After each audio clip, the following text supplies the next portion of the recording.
Did you know that in medieval Italy, people literally paid their taxes with human teeth? This sounds crazy, but it's true.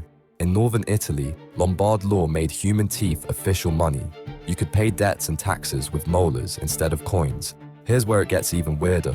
Healthy teeth were worth more than silver.